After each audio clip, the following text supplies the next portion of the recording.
Hello YouTube, and welcome to Jason the Knife videos. I'm going to cover another Victorinox product here. I had previously done a video on the Victorinox Trekker one-handed, or the OHT, but the thing is that I didn't really cover the tools very well, so I decided to redo the entire video again, and this time actually show the tools, and at the end show how I modified the knife in general. So this is the regular OHT, no mods at all. This is the regular one. Just gonna use it to cover the tools, and at the end I'll show the modified version. So this is it. Let's start off here. On this side it has the classic keyring right here, mini keyring, and also the tweezers. And on the opposite side, it's got the toothpick. It sports the black nylon scales, which is something different than most other models. Because, I mean, they do have the red nylon scales, or the Celador plastic scales. So this one's different. It's got a little bit more resilience. It's harder to scratch, harder to leave fingerprints, that sort of thing. On the back side as well, it has a Phillips screwdriver, which is a heavy-duty Phillips screwdriver. Unfortunately, it's halfway through the knife. I've heard that people would rather have this inside the knife, maybe protrude out this way, or any other which way, but it'd be difficult to sneak it into the frame without actually making this thicker, and it would become counterproductive, I think. So it's a good placement right there. This is supposed to be an outdoors knife, so I guess you don't really need a screwdriver. It could have even been a wine bottle opener, corkscrew opener. That would have worked, but Phillips for sure. So it still could be a multi-tool in general in the workplace or just around the home. This would work because it's one of the most common. So it also has the awl, which is right here. And the only thing about this awl that's different is that it doesn't have the hole. It's a little eye, doesn't have that, but it still gets the job done. Like making new holes in your belt, for example, or just in general wherever you need a hole. This will do it for you. It's very heavy duty for sure.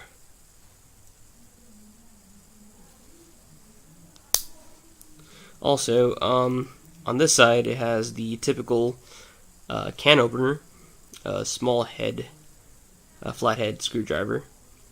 And on the other side, it has something different than most other tools don't have from Victorinox, is the cap lifter, but also a large flathead screwdriver, which is different. This is a lot bigger than most other Victorinox knives. So it also has the electrical peeler, and it also locks, making this an actual fixed flathead screwdriver, which really helps. So in case you ever need to go somewhere, you can be reassured that this will not close on you unless you are disengaging, and it actually has a little button here to tell you to press to disengage and close the flathead. So it's got that. Close that up. And here is the one-handed opening blade, which has a little hole right here, kind of like a Spyderco type hole right there. It fits all your fingers in there. Opens up, and it's got 2/3 of the blade half serrated, well, 2/3 serrated, but unlike most pocket knives, it has the serrations on the front of the blade instead of near the back, as in more traditional pocket knives. But these serrations actually cut very well, and they take a long time to dull. It's also very, well, I heard it's easy and difficult to sharpen this again, because they are such different ones. It's only serrated on one side versus the other. You've seen the serrations where it's actually like got the little teeth on there on both sides, but this one's only got on one side, so it makes it a lot easier to sharpen if you do need to. It takes a lot of use for this to become unsharp. This side as well, because you're usually using the teeth versus the straight edge. So good blade for sure. And it does lock. just like the cap lifter.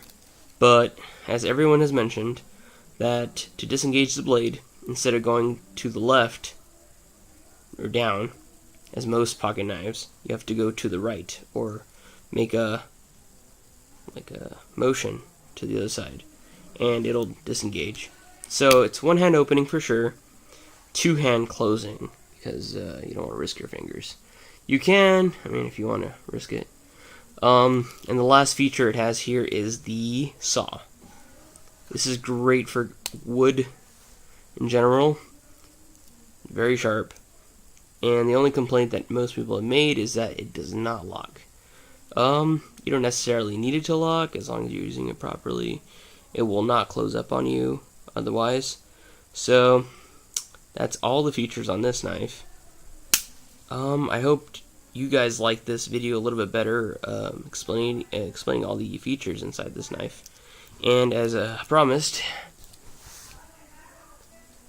without further ado, I have the modified version right here, which is just a pocket clip. This is offered by a company called Nite Eyes. It's N-I-T-E space I-Z-E. And that's all it is. It's just a pocket clip. This is actually designed for phones or just things that usually would fumble around in your pocket. So I used to wear this in my pocket just freely because I don't have most of the cases or pouches that are offered by Victorinox. So it would be just horrible trying to get this knife out. It would be almost troublesome to do so. So I looked up a couple of ideas. A lot of people did like paracord right here. They just tied it to the key ring and then you'd pull it out from the pocket that way. I liked that for a while, but it did become obtrusive and it would stick out of my pocket too much. I guess that's just a first world problem. But the pocket clip, though, it just sticks on your pocket, slides in and out. It's very easy. It's not gonna tear up the pocket. It's very, very loose on here, and it's just a matter of sticking it on correctly so it doesn't block the path of the toothpick or tweezer, whichever way you want to carry it. I debated whether or not to do tip down or tip up carry. I decided to do tip up versus the other way because it was just easier to do so. And it also doesn't call as much attention when it's this way. You can't really see what it is. Don't want to alarm any people that are non-knife people, I guess. So that's my review. I hope you guys like it better. Leave any comments below. Maybe a like. Anything helps. I'm learning how to make reviews here. I'm kind of a noob, as you can see. I've watched many videos by Nut and Fancy, Swiss Bianco, a lot of people out there I can't remember right now, and I'm just trying to gain some experience. Well, thank you very much.